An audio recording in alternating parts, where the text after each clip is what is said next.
Nag-alala ang mga tao sa sinapit ng kamay ni Hack, sa katuluyang tinalo ni Bartolomeo ang Fishman. Pinagsisipa ni Blue Gilly si Ricky pero nakakailag ito at nakapunta sa kanyang likod. Ngunit nagawa pa rin ni Gilly na masipa ang leeg nito, kaya siya ang nanalo sa laban nila. Nalaman na matanda na pala ang gladiator kaya natalo ng mas bata. At sumali lang din pala siya dito upang gamitin ang Devil Fruit para matalo si Doflamingo. Samantala si Ellis Abello ay pinoprotektahan pa rin ng mga tauhan. At ang usapan pala nila ay kakalabanin din nila ang hari kapag naubos na ang ibang mga kalaban dahil isa pa rin itong Battle Royale. Pero hindi na yata nila ito magagawa dahil tinatalo na sila ni Blue Gilly. Tapos nang sumugod ang iba pa kay Gilly ay si Dagama mismo ang tumapos sa kanila dahil niloloko lang pala sila nito. Saka pinagtanggol ni Gilly sila Dagama dahil ito naman ang bagong na-hire. Pero magbabayad naman daw mamaya si Dagama sa kanila pagkatapos ng laban. Ngunit ngayon ay pinagsisipan na sila ni Blue Gilly. Pero paraan lang pala ito ni Dagama para tapusin ang lalaki habang nakatalikod. Ngunit alam pala ni Blue Gilly na magtatraidor din sa kanya si Dagama. Kaya ginawa itong volleyball ng fighting fish at tuluyang natalo. Kaya wala na ngayong bantay si Ellis Abello. Si Bellamy ay sumugod na patungo kay Bartolomeo. Ngunit pagsuntok ay siya ang tumalsik sa kanyang ginawa. Pero muling bumangon si Bellamy at ginamit ang kakayahan. Saka muling sumugod at sinuntok ng napakalakas si Bardo. Subalit wala talaga siyang magawa sa napakatibay na depensa ng lalaki kaya talsik na naman siya. Si Blue Gilly ay balak ng atakihin ng Fighting King. At maging ang mga bodyguard nito kanina ay nais na siyang patayin. Pero natawa lang ang hari saka nagkaroon ng kakaibang aura sa katawan dahil handa na daw siya. Naalala ng mga audience ang balita na nawasak daw ni Ellis Abello ang makapal na pader sa isang suntok lang kaya siguradong madadami sila sa atake nito. At nagsimula ang pagyanig dahil sa kakayahan ng Fighting King. Si Frankie ay kinukulit ang toy soldier kung may nalalaman ito kay Doflamingo. Pero tinitigan lang siya ng toy soldier kaya umalis na ang cyborg. Ngunit nagtanong ang laruan kung ano ba ang plano ni Frankie. Nang maramdaman nila ang pagyanig dahil kay Ellis Abello, mas naging intense ang paligid dahil sa Fighting King kaya tumakbo ang mga tao sa takot. Si Bellamy naman ay kumapit kay Bartolomeo. Saka naghanda sa pagsuntok ang hari kaya sumugod ang mga kalahok para pigilan ito. Pero nang bitiwan nito ang suntok ay nayanig ang buong paligid dahil sa mapaminsalang lakas ng Fighting King ng Prudence Kingdom. Pagkatapos ng pagyanig ay nakita nilang nawasak ang ring dahil sa lakas ng atake at si Ellis Abello ang nagwagi. Ngunit nakita nilang meron pang isang nakaligtas. Nang makita ang isang barrier dahil ito pala ang tunay na kakayahan ni Bartolomeo. Saka gumamit siya ng barrier crash patungo sa hari kaya si Bartolomeo ang nagwagi sa Block B participants kaya nainis ang mga tao. Samantala nalaman ni Frankie na balak din pala ng toy soldier na wasakin ang factory ni Doflamingo upang iligtas ang mga alipin doon. Tuwang-tuwa si Bardo sa kanyang pagkapanalo habang binabatikos naman siya ng mga tao. Nakita ni Luffy ang mga sugatan ng mga kalahok. Nang makita niya rin si Bellamy na naka-stretcher. Giit ni Bellamy na nadismaya siya sa sarili dahil si Luffy ay nakakagamit na ngayon ng hockey at siya ay hindi pa rin. Narinig ni Bardo na nandoon si Luffy kaya parang na-excite ito. Nagsimula sa paglalakad sa tulay ang grupo na maghahatid kay Caesar sa Green Beat Island. Nang maramdaman ni Lo na paparating ang isang nilalang at dumaan pa ito sa ilalim ng tulay. Saka ito tumalon kaya nakita ang napakalaking fighting fish. Tapos nakitang napakarami pala ng mga ito kaya katapusan na nila. Dahil kahit bakal ang tulay ay wala itong kwenta sa fighting fish. Saka tumalon pa ang dalawa sa itaas. Si Robin ay sinampal ang isa pang fighting fish para umalis. Ang isa naman ay pinasabog ni Usopp ang bunganga kaya bagsak ito. Subalit napakarami pa rin ng mga halimaw. Kaya pinag-utos ni Lo na makipaglaban din si Caesar dahil kung hindi ay wawasakin ni Lo ang puso niya. Kaya napilitan si Caesar na gumamit ng napakalakas na mga laser beam upang matalo ang mga fighting fish. Giit ni Lo na ayaw niyang lumaban dahil nagtitipid siya ng lakas para kay Doflamingo. Subalit nakita nilang naputol ang tulay. Kaya gagamit na sana si Lo ng powers niya pero may nanghuling lambat sa fighting fish. Pero sa kabila ay wala naman silang nakikitang tao pero may humihila sa malaking isda. Pagkatapos ay pinag-utos ni Lo na dalhin sila ni Caesar sa kabila. Ginawa ito ni Caesar pero nagbabanta ito na balang araw ay papahirapan muna si Lo bago niya patayin. Sa wakas ay nakatawid na rin sila sa tulay. Nang makita nila ng mga giant ang mga halaman doon at tila wala talagang naninirahan. Saka nakita ang napakalaking rosas. Magsisimula na ang labanan ng Block C participants. Kaya pinakilala na ang mga kalahok na sila Destructive Cannon Ijo, Funk Brothers Assassin, isang mandirigma ng Elbaf na si Hodge Rudin, isang bandido na si Jin the Bandit, ang Grim Reaper ng Colosseum na si Brutal Bull, ang mga pambato ng Kano Kingdom sa pamumuno ni Dun Chinjao, at napakarami pang malalakas kaya hindi na binanggit ng host. Samantala kasama pa rin ni Sanji si Violet, pero binabawi na daw ni Violet ang utos nito na patayin ni Sanji ang isang lalaki para sa kanya.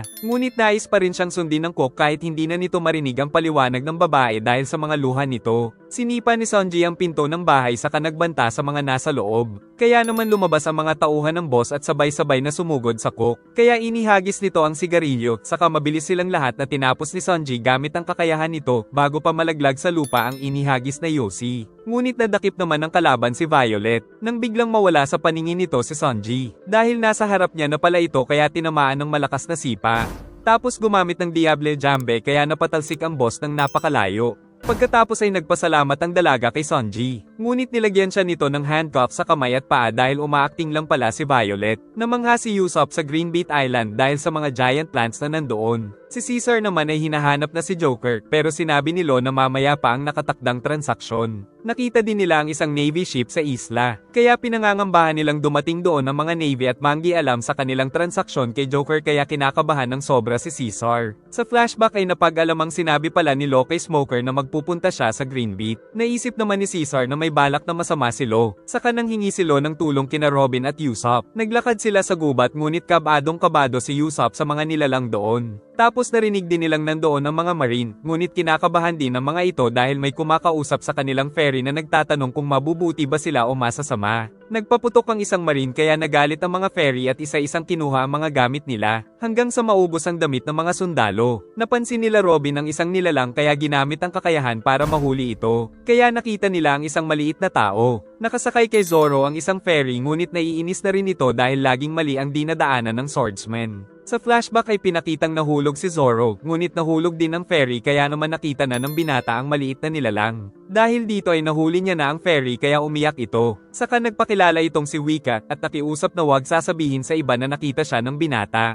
Pinakawalan ni Zoro si Wika, subalit pagtakbo ay naramdaman na napinsala pala ang kanyang paa. Nalaman din ng swordsman na napakalakas ni Wika. Sinabi nitong sila daw ang nangangasiwa ng mga halaman kaya binibigyan sila ng mga gamit ng mga tao. Giit naman ni Zoro na ninanakaw lang nila ang mga ito. Saka nakiusap si Wika na dalhin siya sa kanyang commander para makapag-report dahil aatakihin na daw ni Doffy ang barko ng Straw Hat. Nainis ang ferry dahil may nasabi na naman siyang sikreto dahil dito ay halos magiba ang isang gusali. Pumayag naman si Zoro na dalhin si Wika dahil may kinalaman din ito sa kanila. Kaya ngayon ay nakasakay siya sa swordsman patungo sa commander nito. Si Dun Chinjao ay hinahanap si Luffy dahil nais niya itong patayin. Kaya nagwawala ito pero pinigilan ng dalawang alagad dahil baka ma-disqualified siya. Si Sanji naman ay pinapahirapan dahil naloko siya ni Violet. Saka pinakilala na si Violet pala ay kasapi din ng Don Quixote family. Pero iniisip pa rin ng Cook na pinipilit lang ng mga ito si Violet na gawin ito. Nairita ang babae kaya siya na mismo ang sumipa sa mukha ni Sanji. Saka sinabing malalaman niya daw ang iniisip ni Sanji dahil sa kanyang devil fruit.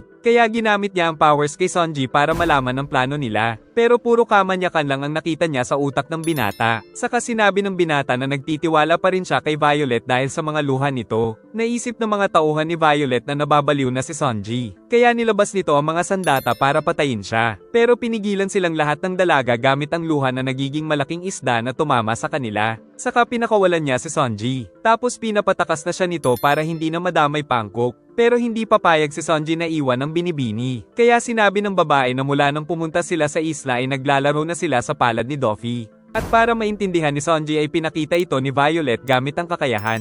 Magsisimula na sa wakas ang laban ng Block C. Pero sa entrance ay may nakakaaway kaagad si Dun Chinjao. Inilabas nila ang tulay kaya pumasok na ang mga kalahok. Samantala si Rebecca ay nagising mula sa pananaginip sa kanyang ama. Nang sa ibaba ay makita niya ang toy soldier na kasama si Frankie. Giit ng dalaga na kukunin niya ang Mere Mere no Mi upang makasama muli ang toy soldier. Pero pinaalala lang nito sa dalaga na bawal ang iyakin sa battlefield saka sila umalis ni Frankie. Samantala sa kagubatan ng Greenbeat ay tinatanong ni Robin ang nahuli niyang maliit na tao subalit hindi nila alam na kumikilos na ang mga kasama nito. Kaya inatake ng mga ito ang dalawa ng pampatulog. Nang magising si Robin ay bihag na siya ng mga little human. Saka sinabi ng troop leader na si Leon na tinahi niya daw si Robin sa lupa kaya hindi ito makakatakas. Nalaman pa ng dalaga na ang mga ito pala ang nagtanim ng malalaking mga halaman sa gubat. Pinaghinalaan ni Leon na wawasakin ni Robin ang kanilang kaharian. At dahil nakita na sila nito ay kailangan na talaga nilang patayin ang babae. Pero sinabi ni Robin na wala daw siyang pagsasabihan kaya kaagad siyang pinakawalan ni Leo.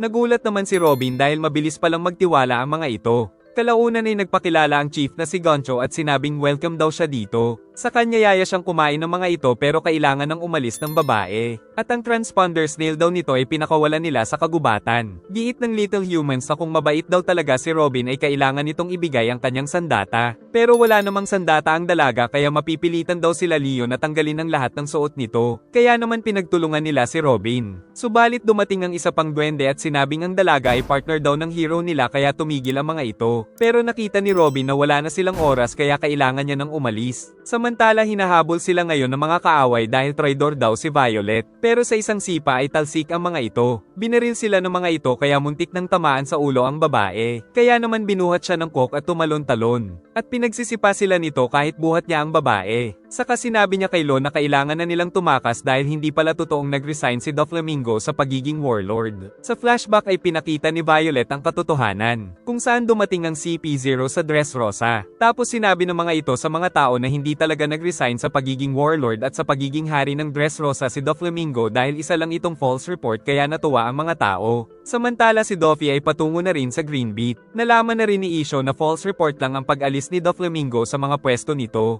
Pero magpupunta pa rin ito sa trading point nila Lo at Doffy. Sinabi ni Lo na hindi na matutuloy ang trade dahil sinungaling si Doffy kaya nalungkot si Caesar. Giit ni Robin na mauna nang umalis sila Lo dahil nasa mabuti ang kalagayan nila kasama ng mga duwende. Subalit dumating na doon si Isho. Tapos mula sa itaas ay dumating na rin si Joker kaya natuwa si Caesar. Samantala sa arena ay pinipilit ni Cavendish na pumasok sa laban ng Block C kahit sa Block D ang kanyang pangkat. Saka nagsimula ang laban sa ring kaya pinalo ng isang mama ang sahig at kaagad na natalo ang marami at kinain ng mga isda. Nakita nito si Luffy kaya inatake niya ang ating bida at marami na naman ang nahulog sa tubig. Pero nakatakas pala si Luffy. Saka siya nito sinuntok sa pagmumukha. At para hindi siya makilala ay hindi na niya pinapahaba ang kanyang kamay. Pero nakalimutan niya dahil pinahaba ang paa pero pinabalik niya ito kagad. Tapos sinipa ng normal kick ang lalaki. Pinagtulungan siya ng mga katunggali pero wala silang laban. Saka pinalo siya ng maso ngunit nakailag na naman. Pero sa muling pagpalo ay tinamaan na ang bida kaya napipi na parang papel. Ngunit bumangon ito at inihagis ang lalaki patungo sa tubig kaya tinusok ng isda sa puwet. Samantala ipinadala na ang bagong dyaryo kung saan sinasabing isang false report lang na umalis sa pagiging hari at warlord si Doflamingo.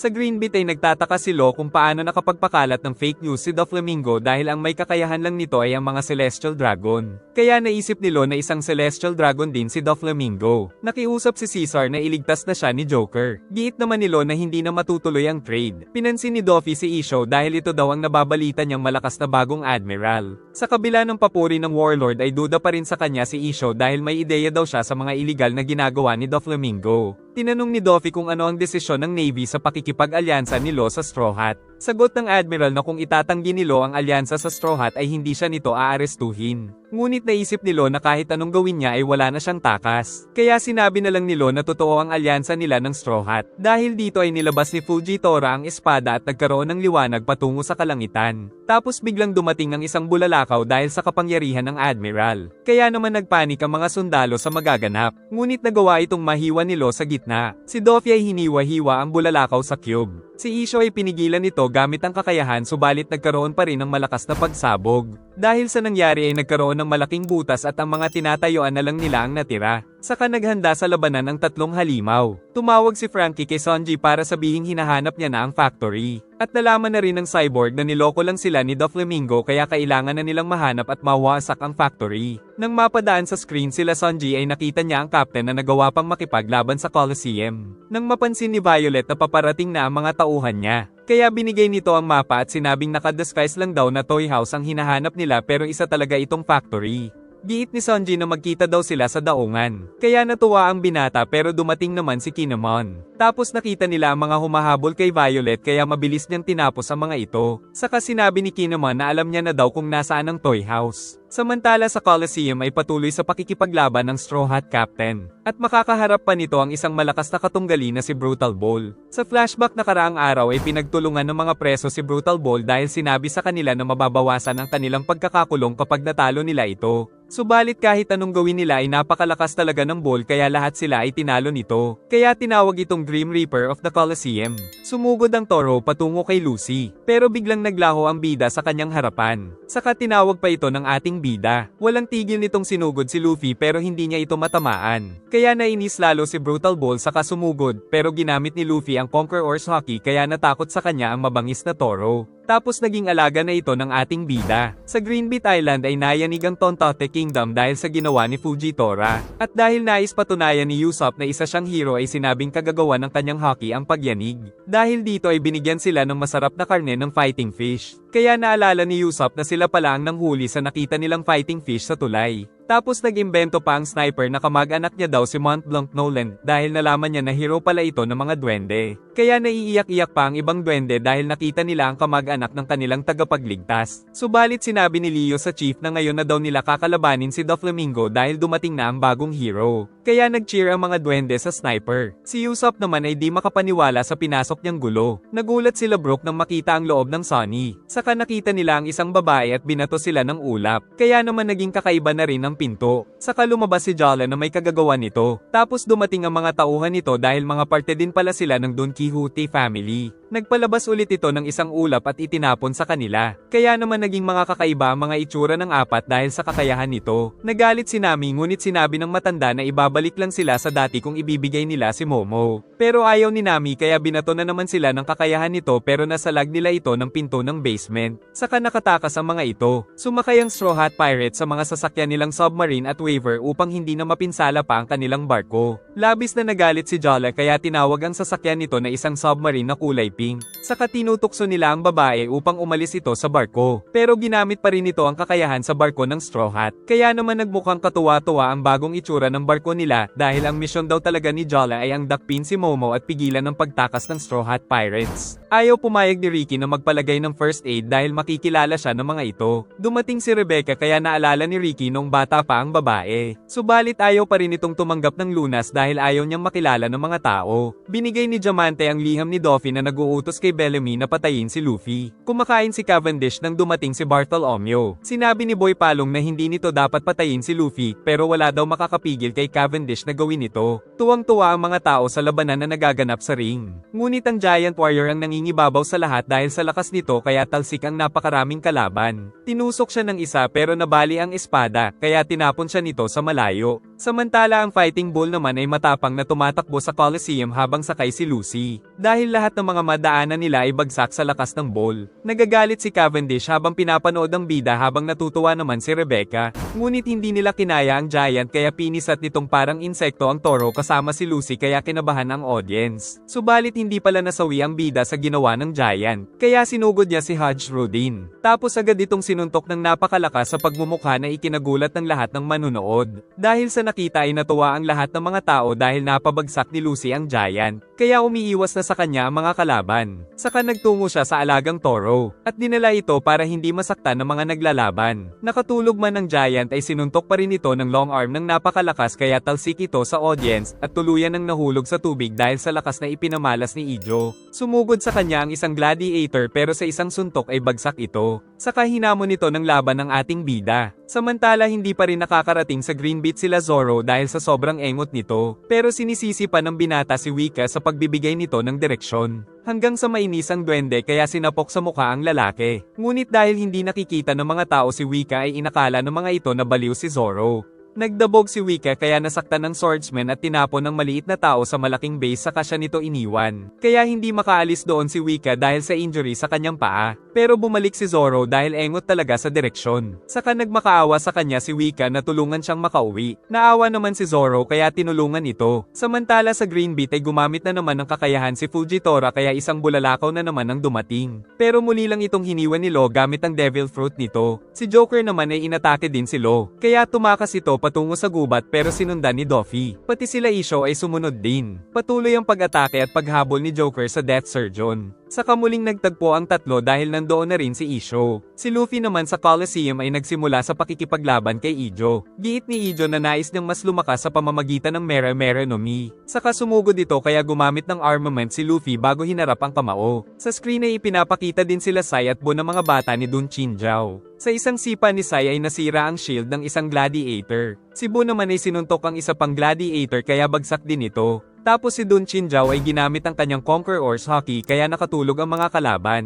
Ngunit hindi nakatulog si Jin the Bandit kaya kinuha nito ang mga sandata. At ipinakita ang lakas nito dahil sa isang atake lang ay hindi na nakabangon pa ang isang kalahok. Si Kelly Funk ay ayaw tumigil sa pagsuntok kahit wala nang malay ang kalaban dahil tinawag daw siya nitong pandak. Saka lumapit doon si Bo at agad na pinatikim si Kelly ng suntok. Sunod na sinugod ni Bo si Bobby Funk pero ayaw daw nitong lumaban. Pero pag-atake ay naputol ang sandata ni Bo sa kanyang likod. Sila Luffy at Ijo ay nagsabayan ng suntok kaya tumalsik ang helmet ng bida. Tapos nagawa na rin na matalo ng Funk Brothers si Bo, dahil tila nagsanib ang dalawa. Si Luffy ay tinago ang kanyang mukha dahil ayaw ibalik ng bandido ang helmet niya. Si Dun Chinjao naman ay hinahanap si Luffy sa battlefield. Nais mabawi ni Luffy ang helmet na kinuha ni Jin. Ngunit hinahabol pa rin siya ni Dun Chinjao. Pero nang may sumugod sa matanda ay nakatakas si Lucy. Saka sinabi ni Jin na alam niyang si Straw Hat Luffy ang kaharap. Tapos inatake niya ito ng napakaraming patalim pero walang tumama kahit na isa. Tumatalsik ang mga tao dahil sa napakalakas na mga suntok ni Kelly Funk na naging matangkad dahil sa kanyang kapatid. Dahil sa flashback ay pinakitang naging jacket si Kelly saka sinuot siya ni Bobby upang magsanib ang mga lakas nila. Kaya naman nagawa na niyang matalo si Bo sa malalakas na suntok nito.